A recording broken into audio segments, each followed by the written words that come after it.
Senhoras e senhores, vocês sabem o que é a morte do autor? A morte do autor é um conceito literário e filosófico introduzido pelo crítico literário francês Roland Barthes em seu ensaio de 1967 intitulado La mort de l'auteur, a morte do autor. Esse conceito desafia a tradicional autoridade do autor sobre a interpretação do seu texto. Aqui vão os pontos principais: a separação entre o autor e o texto. Barthes argumenta que, uma vez que o texto é escrito e publicado, ele se torna independente do autor. As intenções, biografia e contexto pessoal do autor não devem influenciar a interpretação da obra. Mais um ponto principal é a centralidade do leitor. Ao invés de se concentrar no autor, o Barthes propõe que a interpretação de texto deve se centrar no leitor. É o leitor quem dá significado ao texto e cada leitura pode gerar uma nova interpretação. Outro ponto: multiplicidade de significados. A ideia da morte do autor abre caminho para uma variedade de significados e interpretações, reconhecendo a natureza multifacetada do texto, ou seja, a sua capacidade de ler múltiplos sentidos e interpretações. Isso daqui é uma crítica ao autor como a fonte de autoridade de uma obra. Ele está dizendo que o autor não é a verdade absoluta sobre o que ele escreve, porque muitas vezes o autor pode falar que personagem X é mais forte que personagem Y, mas ele mostra em feitos, em citações dentro da obra que o Y é muito mais forte que o X. Daí nós ficamos como? Porra, eu tô vendo que o Y é mais forte que o X, mas o autor tá falando que o X é mais forte. Como é que fica isso? E esse estudo aponta que nós devemos interpretar com a nossa visão. O autor pode errar, gente. O autor erra. Em resumo, a morte do autor é uma chamada para a autonomia do texto e para a liberdade de interpretação do leitor, desafiando a supremacia do autor como a figura central na interpretação da sua obra. Ou seja, às vezes a autora pode estar errada e o leitor tá certo. E isso eu acredito que acontece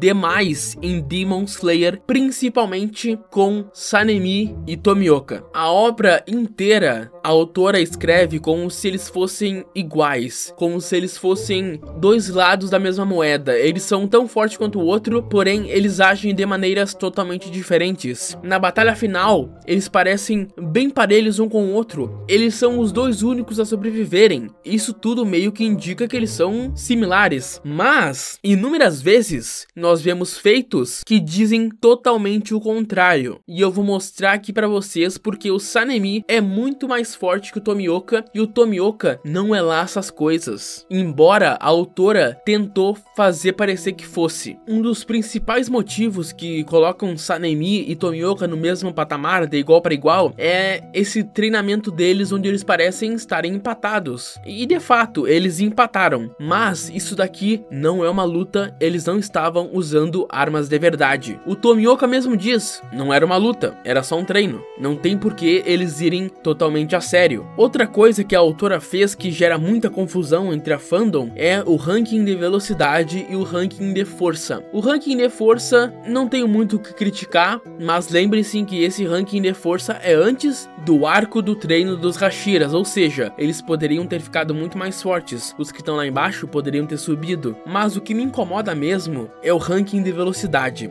Por quê? Lá em cima parece tudo ok, parece que foi levado a sério, porém lá embaixo a Mitsuri correu devagar, não se saiu bem porque ela tava de barriga cheia. O Obanai é dito que poderia ter corrido mais rápido, mas ele andou em zigue-zague, e o Muichiro não correu a sério por causa da personalidade avoada dele. Tipo, a autora não se levou a sério nisso aqui. Ou seja, o Obanai pode ser muito bem o top 1, top 2, top 3, nós não sabemos. A Mitsuri podia estar lá em cima, não sabemos. Porque a autora não quis revelar pra gente, a autora não quis levar a sério. E sinceramente, dá pra muito bem aplicar a morte do autor aqui. Como é que tu vai me dizer que o Obanai é um dos mais lerdos vendo tudo que ele fez pro Muzan? É impossível. Tudo bem, esse é um ranking pré-treinamento dos Hashira, mas mesmo assim, ela fez disso uma piada. Se ela levou a sério sério foi os 4 primeiros e só. Então, eu simplesmente descarto tudo isso aqui. Morte do autor nessa porra. Vamos pelo que nós vimos, defeitos e citações. Esqueçam isso aqui. Isso daqui não faz sentido. Pode muito bem aplicar a morte do autor aqui e riscar, fingir que isso aqui nunca existiu, que vocês vão conseguir fazer um ranking de velocidade, se quiserem fazer de velocidade apenas, muito melhor, porque isso daqui é uma piada. Ah, tudo bem, ela fez piadinhas, mas na verdade essa é a posição real deles. O Muichiro é bem lerdo. Tu vai olhar na minha cara e dizer que o Muichiro, que deu blitz no Sanemi e no Obanai, é lerdo, vai tomar no teu cu, cara. E sim, eu tô usando o anime em consideração, porque o anime, ele acrescentou novas cenas que são muito importantes, são boas pra analisar também e ajuda a escalar melhor os personagens. Pra nós analisarmos o quão forte é o Sanemi, nós precisamos olhar a luta contra o Kokushibou e a luta contra o Muzan. Eu não preciso entrar em detalhes pra vocês entenderem que se o Sanemi não tivesse ali contra o Kokushibou para ajudar o Gyomei teria morrido, todo mundo teria morrido. Então, o Sanemi foi uma peça extremamente importante. Ele e o Gyomei, tudo bem, o Muichiro conseguiu ajudar também, o Genya também ajudou, porém as duas peças principais que levaram o Kokushibou à submissão, porque o Kokushibou não foi morto, ele se matou, ele se deixou morrer, né? Foi o Sanemi e Gyomei. Contra o Muzan, embora nós vemos o Sanemi e o Tomioka algumas vezes parecendo iguais, tem um detalhe que é muito importante, que define basicamente tudo. Quando o Muzan é atacado por algum ataque que ele não consegue ver de quem foi, ele começa a analisar cada Hashira. Ele olha pro Gyomei e fala, não deve ter sido desse. Ele olha pro Sanemi e fala, não deve ter sido desse. E ele olha pro Tomioka e fala, ele tá aqui só pra dar suporte. Essa frase diminui muito Tomioka. Ele está aqui só para dar suporte. Outra coisa que diminui muito o Tomioka, que distancia ele do Sanemi, é o fato de que o Tomioka foi desarmado e salvo pelo Obanai, e depois o Sanemi deu uma bronca no Tomioka. O Tomioka ia morrer se não fosse o Obanai ter salvo ele. Outra coisa, o Tomioka contra o Akaza teria morrido. Se o Tanjiro não tivesse ali, o Tomioka teria falecido. A única vitória, a única coisa boa que o Tomioka tem pra ele é a vitória dele contra o Rui, a Lua Inferior 5, que é dito ser tão forte quanto a Lua Inferior 2 em um dos guidebooks. Infelizmente, meu povo, o Tomioka, por mais que a autora tente fazer eles parecer parelho, ele não é, cara. O Tomioka é bem inferior ao Sanemi. O Sanemi foi uma chave essencial para lutar contra o Kokushibou. O Akaza ia matar o Tomioka se não fosse pelo Tanjiro. O Muzan ia matar o Tomioka se não fosse pelo Obanai. E infelizmente é isso, gente. Eu mostrei aqui pra vocês que